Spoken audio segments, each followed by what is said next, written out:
things that have been really positive for you in terms of what has worked for you from the standpoint of teachers, family, friends, as you've gone through and transitioned through school? What's been most helpful? Well, I think a few things come to mind. One would be self-advocacy, which I know is something that you wanted to touch on. Mm-hmm. And that goes back a long way. I mean, that goes back to something even as relatively minor as learning to speak up when a hearing aid battery was going dead. Mm-hmm. That's one thing I remember, is that when I was in maybe preschool, kindergarten, first grade, something like that, I would not say anything and let the battery run out and wait for somebody to figure it out. Mm-hmm. And eventually I learned to say something about it and take more responsibility. I think that's what self-advocacy comes down to, is self-responsibility. Mm-hmm. And so that's one of the first things I remember in terms of that. And then obviously it progresses to eventually, when you're in college, speaking with your professors about the different things that you might need accommodation-wise, and and having those conversations and letting them know that you are not looking for any shortcuts. You're not looking to use your disability as some sort of a trump card to get out of doing work that other people have to do. Mm-hmm. That you're just looking for a way to make it so that you can do what everybody else can do. Do you remember an example of like a conversation you might have had with a professor about accommodations? Well, one of the big things would be taking tests.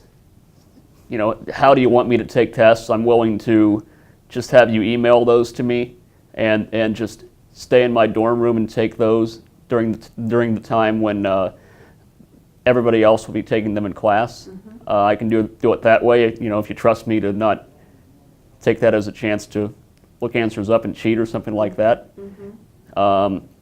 I understand why professors would be hesitant to do that, because obviously the honors system comes into play there. Mm-hmm. But normally what would happen is I would go to a place on the Ball State campus that they called the Learning Center, where they would proctor exams. They would the professor would send it to the assistive tech lab. They would braille it out, send it over to the Learning Center. I would call them and set up an appointment to take my exam. Normally it would be during the normal class time. And then I would go over there, take the exam, and be on my way. Mm-hmm. So that would be the biggest thing. At times I used a special assistive listening device that I would hand to the person talking. And so just letting the professor know about that was a big thing. Obviously asking, if at all possible, could you send me any handouts, any material like that you're going to refer to in class ahead of time, so I can either pre-read it or have it with me in class. Mm-hmm. And I think those would be the biggest things. Okay. Just those three. Uh-huh. But again, it was one of those things where it would always be a very casual conversation, either before class or after class. And I think, frankly, most professors have been around a while. Mm-hmm. That's how you get to be a tenured professor, is to be around a while. And so chances are that many of them have probably had somebody with some sort of a disability or somebody who needed some sort of accommodation in their class at some point. So it's not like it's some kind of a big culture shock when they see somebody who's blind and hard of hearing or uses a wheelchair or whatever the case may be come into their class. Mm-hmm. Mm-hmm. In high school, can you say where you went to high school, RJ? Primarily the blind school, okay. Although they had a special arrangement where students could take certain classes at North Central High School, which was right down the street, basically. And did you do that? I did, yes. Okay. I took several classes at the high school itself, as well as the Career Center. Okay. And did you find that the instructors at like North Central, it was kind of the same thing that you did when you were at Ball State in terms of accommodations that you might need? Yeah, no doubt. Okay. You know, I can't sit here and tell you that you'll never run into problems, but just from my own personal experience, I never experienced any pushback when it came to requesting the types of accommodations that I requested. And are you primarily a Braille reader, RJ? Is that? Yes. Okay. Yes. I wasn't sure whether, and so would they Braille your exams and things at North Central also, or would that be done a different way? Let's see. Just thinking back to classes I had there. One of them was a radio television class where we really didn't have any written exams to speak of. Okay. I think for the most part, if there was an exam, somebody else would read me the questions and I would tell them what to write down for answers. Okay. Cool. Yeah. And so you did that all 4 years at School for the Blind? And at North Central, you took classes? Yes, I think I took at least one class at North Central or J. Everett Light every school year in high school. And I wanted to ask you too, because I think this has been important in your school career, was learning the use of technology. And did you have a lot of experience in high school, or was that a time when you became acquainted with the use of technology, rather than just using the Perkins Braille, Right. for example? Well, I first learned, I first got a rudimentary understanding of the Braille Light, Okay. which is a Freedom Scientific product, I think back in 3rd grade. So that would have been back around 97-ish. Okay. And then over the next few years, I continued to work with that a little bit. I also worked with a screen reading software, a little bit of JAWS, a little bit of Window Eyes. We had both of those. And then I can't remember exactly when, but there came a point when I got a Braille Light to use for my own, outside of just in one class where you were learning how to use it. And so I started doing more and more of my homework and reading and things of that nature. And then once I got to college, I transitioned to a Braille Note, which I still use. Okay. And obviously that's more sophisticated, more advanced than the Braille Light, so I couldn't imagine going back to a Braille Light or something like that at this point. And do you enjoy the use of technology then in the things that you do? And I do. I mean, I'm not very literate when it comes to technology. You know, a couple of my friends in school were whizzes when it came to that kind of stuff, and it's always been way over my head. I've always basically learned how to do just enough to get by. That sounds like me, RJ. So I'm certainly not a computer nerd, so to speak. But you use a computer, I'm sure, on a Yes, fairly regular basis I do. as far as that goes. And you have your own Braille Note? Yes. Okay. And does somebody provide that for you, like vocational rehabilitation? Do you have to buy your own? Initially, the first one I had was from Voc Rehab. Okay. And then when the battery on that one went dead and when it was time, when I needed to get a new one because that one wasn't working, I paid for it. Okay. Okay. Well, I know how expensive it can be, so it's a challenge. If you were going to talk to a high school student about the use of technology, what piece of advice might you give them about using technology? Well, that you got to use it. Okay. I think that's the biggest thing. because that's where we are in the 21st century. You got to have at least a fundamental understanding of how to use a computer, how to type. If you're a Braille user, you know, just using a Perkins or a Slate and stylus isn't enough. And I would think that this day and age, I would imagine that's, at least I would hope, that's being ingrained in people at a very young age. Go ahead. I once heard somebody say this, and it makes a lot of sense. This generation are technology natives. Even people my age, to a certain extent, are technology immigrants.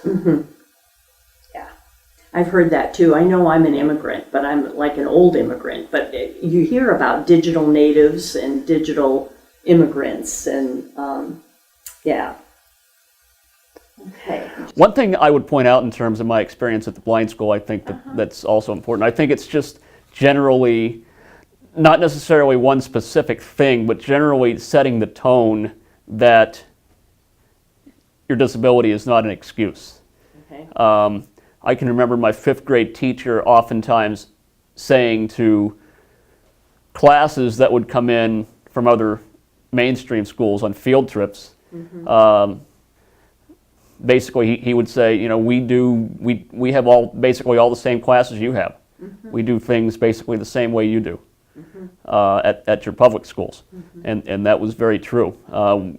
I had to take the same classes anybody else had to take in order to get a Core 40, or in my case, an honors diploma.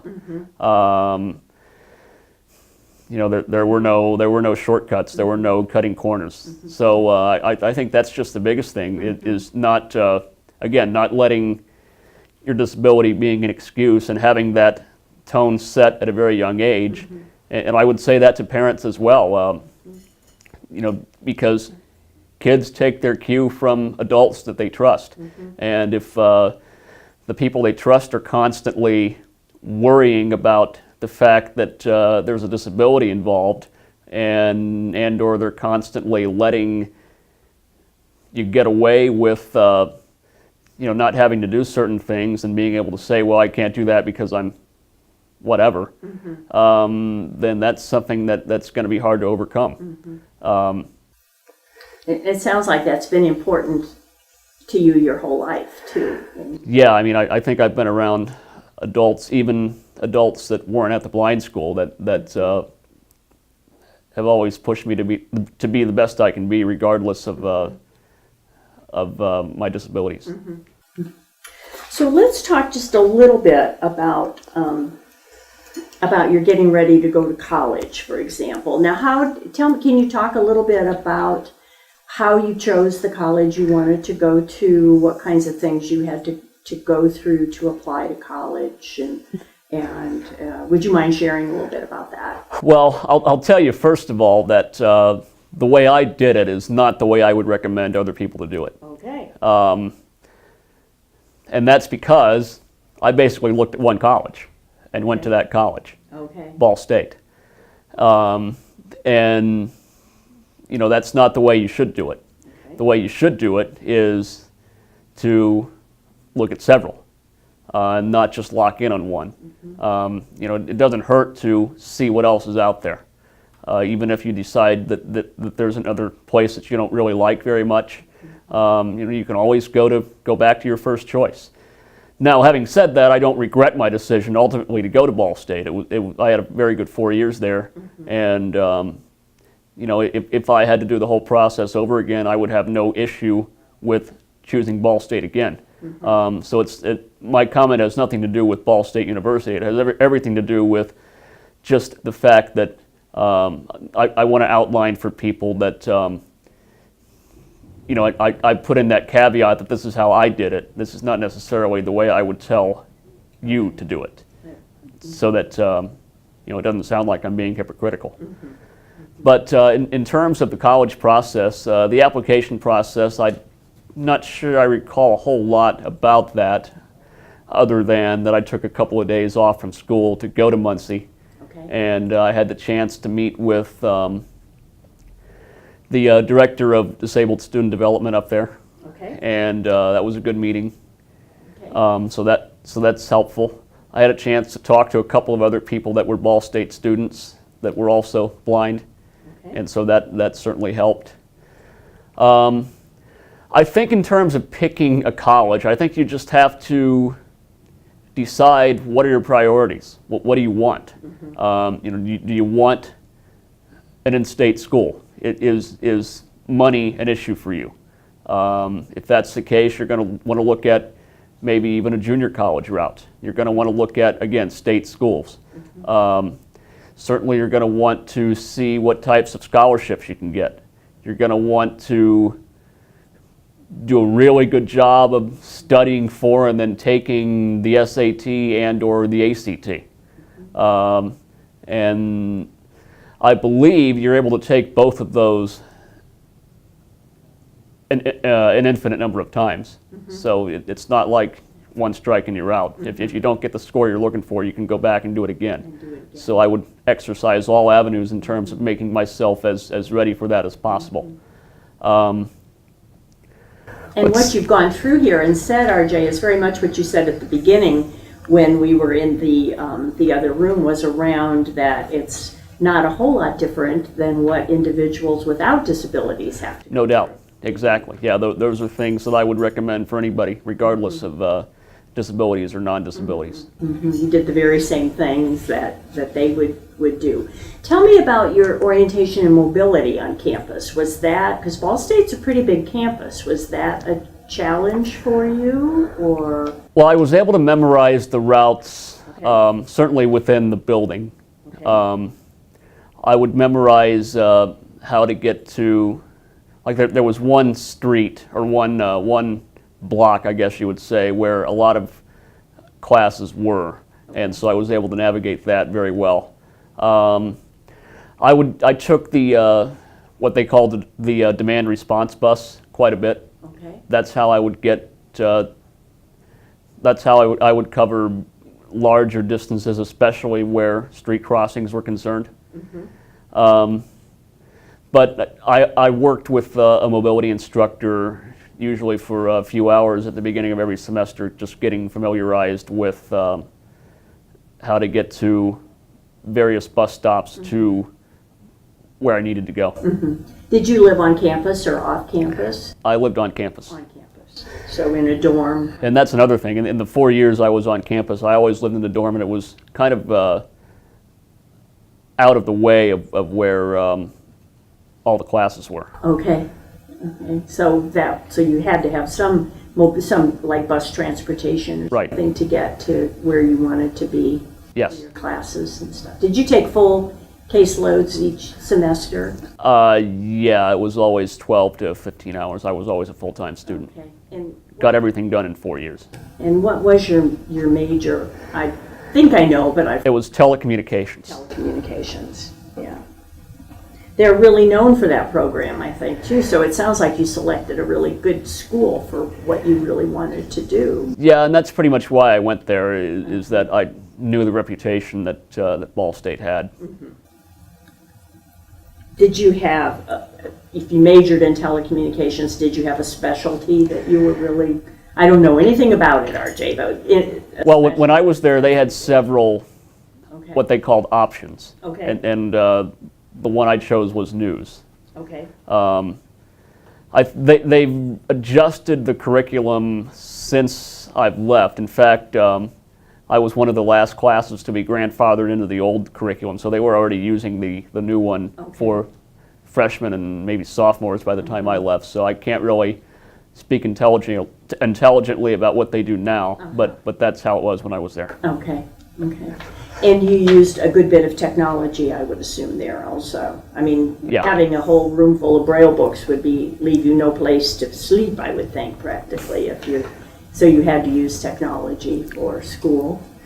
Yeah, exactly. Yeah, I would have my books scanned Okay. and then saved as a text file.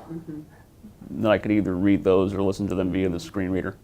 And was that done on a timely basis? Let's say you had an assignment that you had to prepare for a test and you had to read 6 or 7 chapters? Was that like on demand? You could get that information pretty quickly? Yeah. Okay. The textbooks were the only things I had scanned. Everything else that was just a couple of pages or something, I just had it arranged for the professor to Okay. send an email attachment. And you were your own note taker? I did have help from a note taker. That's something I should have mentioned as Okay, well. that's That all right. that I did have a note taker take notes in case I missed anything. Okay. So could we spend a little bit of time just talking about what your career goals were then and maybe are now in terms of what did you decide you wanted to do when you grew up and finished college, for example? Well, I've been into radio for a long time, Okay. and that's probably as far back as middle school, maybe even earlier than that. I knew that I wanted to Okay. get into broadcasting, and so that was why I took a radio and television class at the Career Center on the North Central campus, Okay. and got a lot of experience there. And then the sports media camp that I alluded to earlier. And then certainly my college career, I did a number of things that were geared toward getting experience in that area. And then I worked for 4 years at Emmis in downtown Indianapolis, Okay. primarily with radio. I did a number of things there, did some writing, some audio editing, and certainly some voice work. And then, any or all of those things are things that I would like to continue doing. I think the biggest adjustment that I've made in my mind is to be willing to try to put those skills to use at a place other than a radio station. Okay. There are a lot of places where communication skills are very important, not just broadcasting. And so I think that's broadening my horizons a little bit, looking outside of just the broadcast industry per se. Like an example might be? Well, I've applied for 2 jobs, one at Kiwanis International and another one at a company called Main Street in Carmel. Okay. Neither of those is within the broadcast industry. Okay. Well, you have a wonderful voice. I will say that. You have a very strong voice, so it's nice to listen to. The only thing I don't want is the combination of a voice for TV and a face for radio. That's a deadly combination. It won't get you anywhere. I see. And so we're talking, so is that what you're doing now, is applying at a lot of different places Yes, for jobs? for sure. Yeah, Okay. those are the 2 that I've applied for, that I've sent in applications for, but keeping an eye out for other opportunities as well. Cool.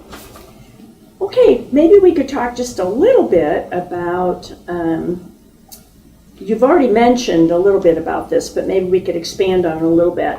Some of the things that have helped you learn how to advocate for yourself as you were growing up. You said one of the things was making sure that folks knew when you needed to change your hearing aid batteries. But can you talk about maybe some other things that have turned you into, a very self-determined young man? Well, I think, as I mentioned earlier, just that was the tone that was always set from adults I was around. You got to speak up for yourself. You can't wait for other people to realize and figure out what it is that you need.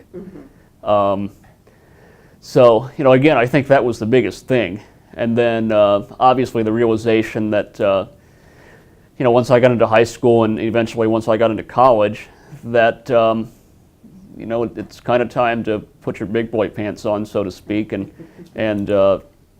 be responsible, take responsibility for yourself, and act like an adult. And did you know at an early age that you wanted to, say, live in an apartment, or how did you determine what kind of a living environment you wanted as a young adult person? Well, I'd like to get out on my own. Right now I'm living at home until I get my job situation. Okay. And I was living at home with my first job mainly because it was a part-time gig. Okay. And so, it was a 30-hour-a-week thing. Aha. And so that's certainly something that I had my eye on is some sort of an apartment arrangement or a rental situation. Okay. And did you take any classes, for example, when you were in school around independent living? Were there classes offered at school? Well, Can you cook, I guess, is one of the things I'm... no, Okay. except the microwave. Okay. I know how to push buttons on a microwave. Okay. Well, that works. Yeah. So, but you didn't have necessarily classes then? Well, I had a home ec class, Okay. and spent a couple of semesters in a sort of independent living house. It wasn't really an independent living, though. Okay. But people that came before me actually lived in a totally independent Really? house environment. At ISBVI? Yes. Okay. And so I think it probably would have been beneficial for me to have a situation like that. Okay. But I think probably for liability reasons, they went to a situation where they always had an adult in that house. Would you consider a roommate did you have a roommate in college? For a couple of years I did, Okay. and then my last 2 years I did not. Okay. And that was fine with me. I was perfectly okay with having my own room. Yeah. Well, I would agree with you. It's been years since I was in college, but I loved having my own room too, RJ. It was kind of nice to have that independence and do what you wanted when you wanted kind of thing. So, okay. Anything else about advocacy and what was important? Are you involved in community activities at all? Right now, not really. Okay. Other than being a counselor at the camp every summer. Okay. That would be, I guess, the one community thing. Uh-huh. Are you on a bus line? No. Okay. So that makes for some challenges, I would think. And just Yeah, and that would be another thing in terms of advocacy as an adult, obviously, is figuring out a way to carpool with people. Okay. I always had a couple of people who I could ask to give me a ride when I was working. My parents were a good source. Then I had a couple of coworkers that lived close to me that I rode to work with. And so, it's going to be something that you want to look at in terms of an option and kind of talking those things through. Making necessary arrangements. If reimbursing for part of the gas bill or whatever, things like that. If that's something you want to talk through, that's something that you'll want to think about. Yeah, I think transportation. If when you talk to folks who are older with disabilities, transportation is something that really requires a good bit of problem solving to make work for an individual who would need assistance with transportation. Sure. So, yeah. And so you're applying at lots of places right now, is what you said, in terms of employment, looking at job interviews, and do you spend some time looking at what that position actually requires before you go on an interview? Have you got a strategy for doing that? Well, the interesting thing is I haven't really done what I would call a formal interview yet. Okay. When I got my first job, the quote-unquote interview that I had wasn't really an interview as much as it was just the person who would become my boss going to lunch with me and kind of telling me what the job would entail and what he was looking for. Okay. And so looking back, I think, without putting words in anybody's mouth, I think that was probably one of those situations where he knew that he was hiring me and he wanted to go through, he had to go through with, the process of having the job online for a certain amount of time and go through the motions of interviewing the people that applied to make sure that all the equal employment things were met. But I got a job that way, and I probably was turned down for a job or two in that same way when they knew who they were hiring. So that's certainly a big part of it, I think, is a lot of times employers probably do know who they want to fill a certain job, and they're just waiting for the clock to run out, essentially, on the 30-day period or whatever it is that they have to have the job posted. Ah, okay. So it's kind of like who you know sometimes, right? That's a big part of it, I think, and certainly, but that only gets you so far. Once you get in the door, you gotta do the job, Yeah. or it doesn't matter how cozy you are with somebody, you're not going to have that job for very long. Have you talked to Danny Wayne at all in Terre Haute? Have you had a conversation with Danny? Have you ever met him? No. He's actually works at a place called the Will Center, and they provide technology for individuals who have visual impairments. Oh, He's okay. also a radio announcer, and he has a radio station over there that I don't know all of the ins and outs, but I think it's broadcast in western Indiana and Illinois, and he's a very interesting person you might really enjoy because you have similar interest and in the field of radio. It might be kind of nice for you to have a conversation with him at some point in time. Okay. Yeah, I'll have to look him up. I think you would enjoy him. So if I were going to ask you, you said you liked middle school and high school students just via the camp and stuff. If you were going to give some advice to, and you probably have done this through the camping experience, but some advice to middle school and or high school students regarding their transition, the things that they need to be prepared for after they leave school, what would you say to them? Well, I think first of all, it's always tough to look past what I'm doing right now, this second. I think we all get into that situation where we're completely focused, tunnel vision on what we're doing right now. But you got to put some thought into what does my future look like. Again, going back to the college thing, what do I want in terms of a college? Do I want a state school? Do I want to, in order to keep my costs down? Do I want maybe a religious affiliated school? Do I want a trade school of some sort? And then put some thought into, okay, this going to college is going to help me do what? I need to go to college and get a certain degree so I can be this, and kind of mapping that out and planning that out. I think as much as you can, lay the foundation for getting a job even while you're in college. That's something that I wish I would have done more of. Don't let it be a situation where, hey, I've got my diploma, I'm a rock star, I graduated, I did it. Oh, wait a minute, now what? Now what am I going to do? I don't have anything going on tomorrow other than to,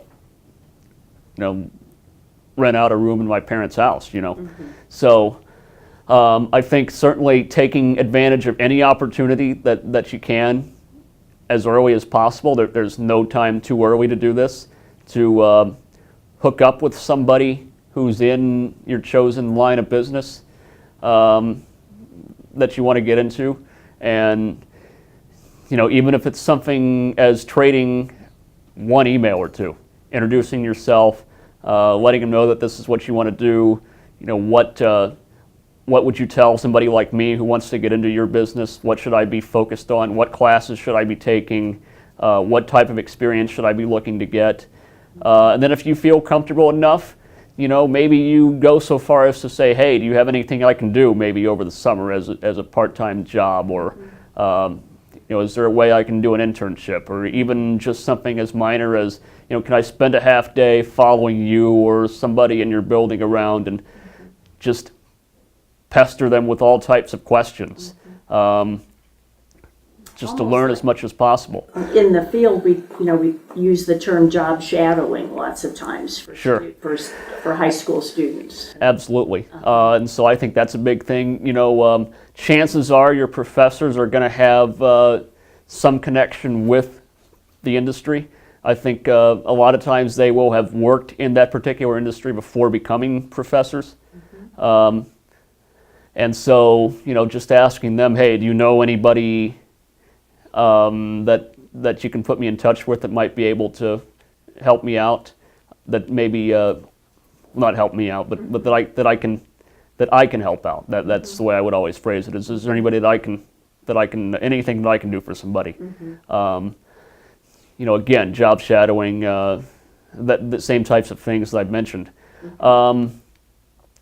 So again, just laying the groundwork for, having some irons in the fire, before you graduate.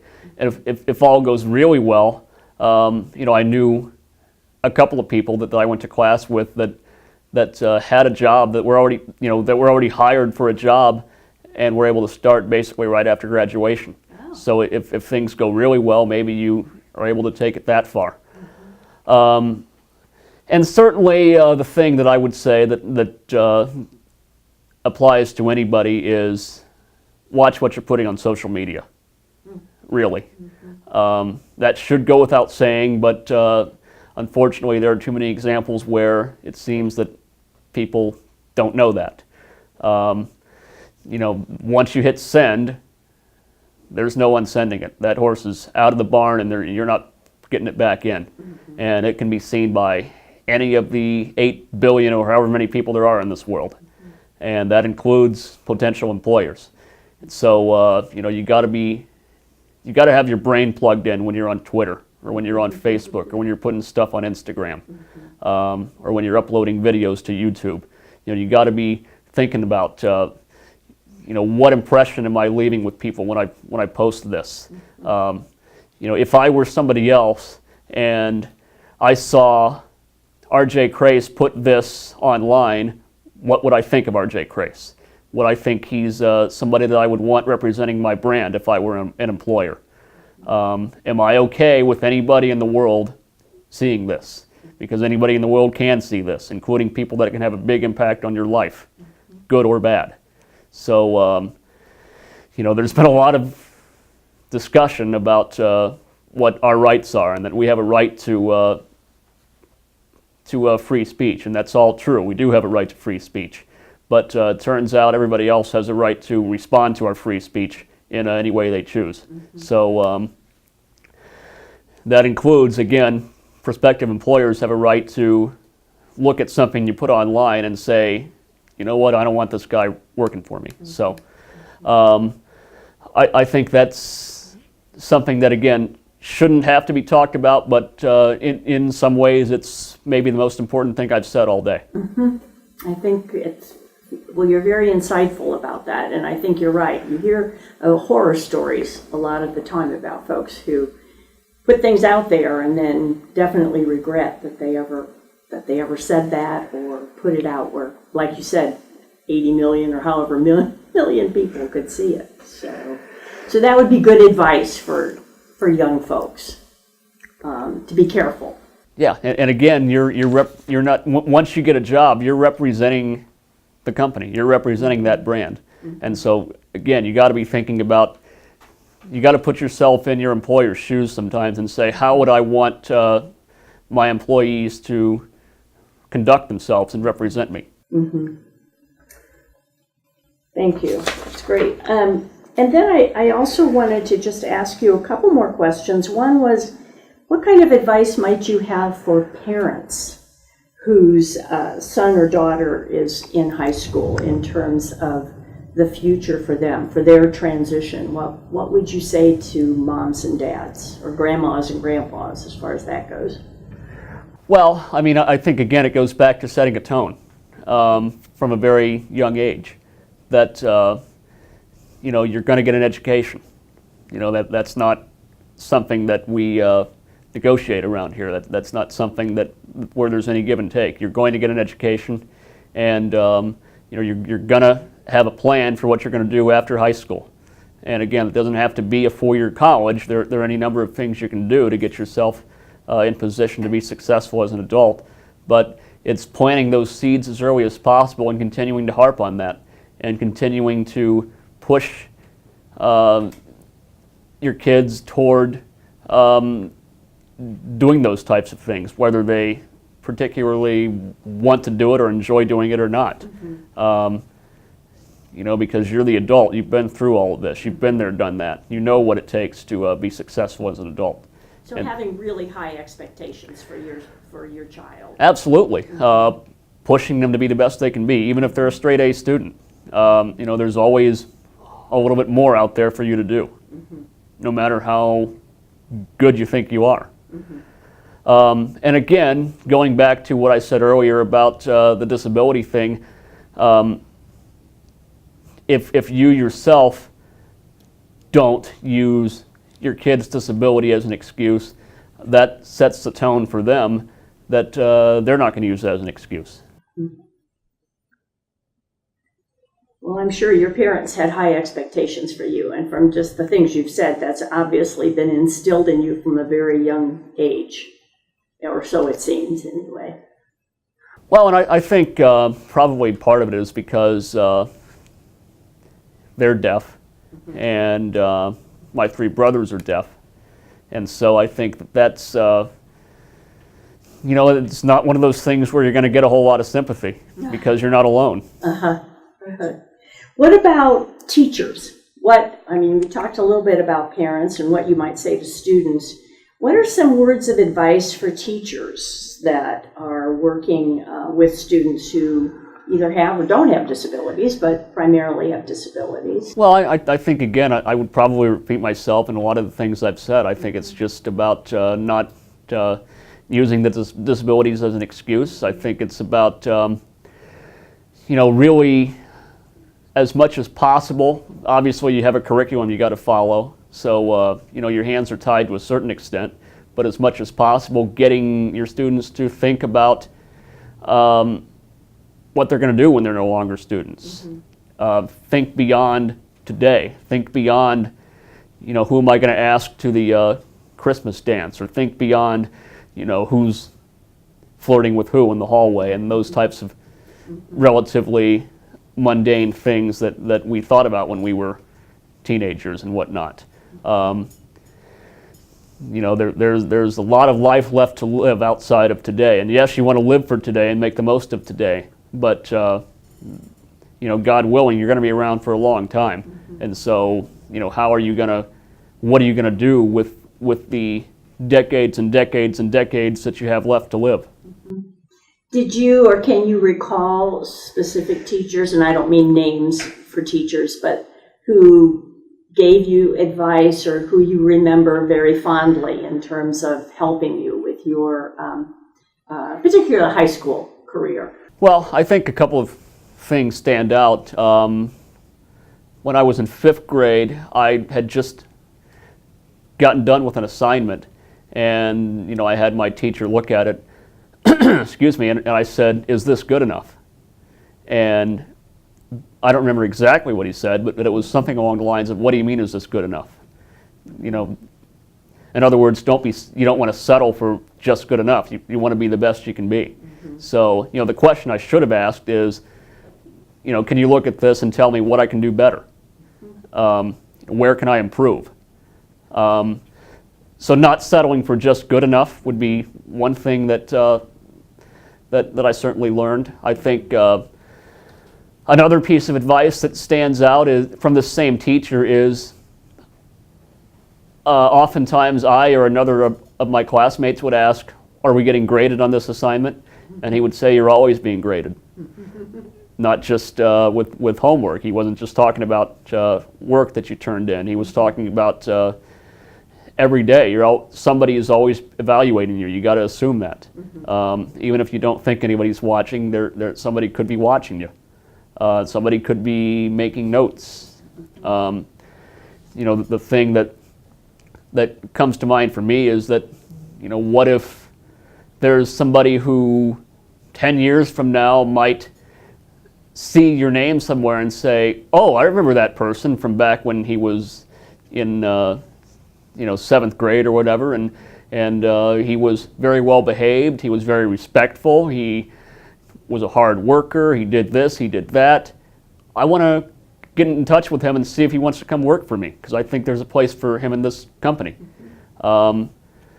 So, the things like that, even at a young age, can have a long-term effect.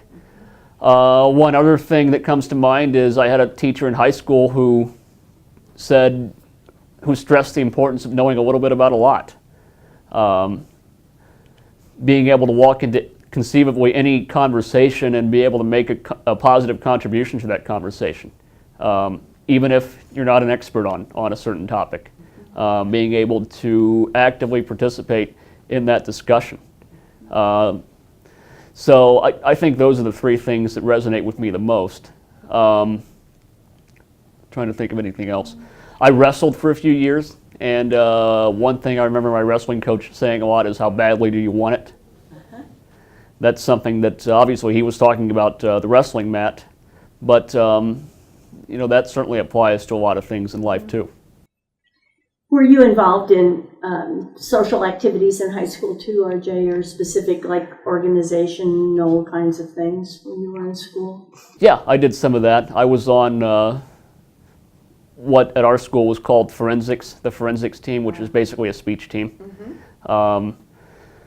Let's see, I did some other extracurricular stuff, like we had a technology club that we started up, and so you know, we did some things with that that were somewhat service oriented. So yeah, and I'll tell you something else that really helped me in high school was I was given the chance to take some classes with the grade above me.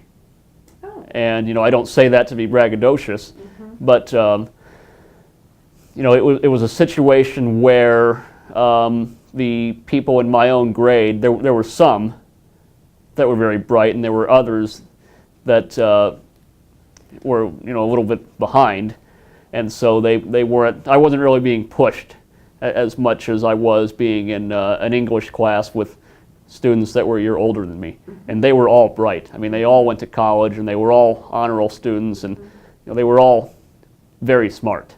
And so, you know, being in a group like that with people that are very good, it really has the effect, I think, of making you be always at your best, because you don't want to be the one that sticks out like a sore thumb as being, you know, the one person that doesn't get it, the one person that doesn't work hard, the one person that doesn't get good grades in this class. You want to be right up there with them, if not ahead of them. So that competition, in a sense, although you know, you weren't graded based on how you did versus other people, you were graded on how you did versus the standards that you had to meet to get a certain grade. But there was a certain level of competition, albeit subconscious. So I think that's a big thing that helped me out. Do you, and we're just about to finish up here, but do you keep in touch with any of your classmates from school? Are you able to do that? You know, I am awful when it comes to keeping in touch with people. Okay. And I should be much better at that. I really should be. Reunions? Have you had reunions at high school at all yet, or not? They don't have reunions? You know what? Not that I know of. Okay. I just wondered whether they do reunions. I kind of thought about that because this is the 10th year since I graduated, so I kind of wondered if somebody would be, you know, trying to contact me and see if I would be willing to come to a reunion, which I would be, but no, there hasn't been anything to the best of my knowledge. Well, I think I've asked the things that I was wanting to ask you, RJ. Are there other comments or things that you would like to add, or things that you think we haven't covered about transition? Or well, I think I've said everything that I came to say. I think you know, something that I've always thought about in terms of, because you hear sometimes people will be asked, how do you want to be remembered? You know, what do you want the final summation of your life to say? And you know, I've always given a lot of thought to that, and I think the thing that I keep coming back to is, you know, you always see articles written, or you always hear people come up to you and say, you know, I'm so amazed at what you're able to do despite your disabilities. And I think what I would like to do is, while I understand it, and I understand that that's a role that those of us with disabilities play sometimes, and I'm perfectly willing to play that role in showing people that it is possible to be very successful despite the fact that you have disabilities. But I would like to be remembered as somebody who was successful, period. Not successful, comma, despite X, Y, and Z. It's wonderful. I'm just writing that down, RJ. So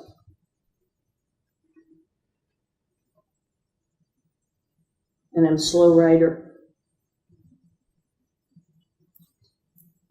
Well, I want to thank you very much for being willing to do this. And as I said, I'm going to write up some stuff, but I'm going to send it to you. And I know you said, well, it'll probably be fine, but I want you to take a look at it because there might be other things that I didn't capture in writing or that you might want to elaborate on. Sure. Which Yeah. would be absolutely fabulous. And if there's anything else I think of that that I should have said, I'll pass that on to you for sure. That would be just fabulous. So, and you're like on the job hunting right now, and hopefully that will be successful for you in the near future.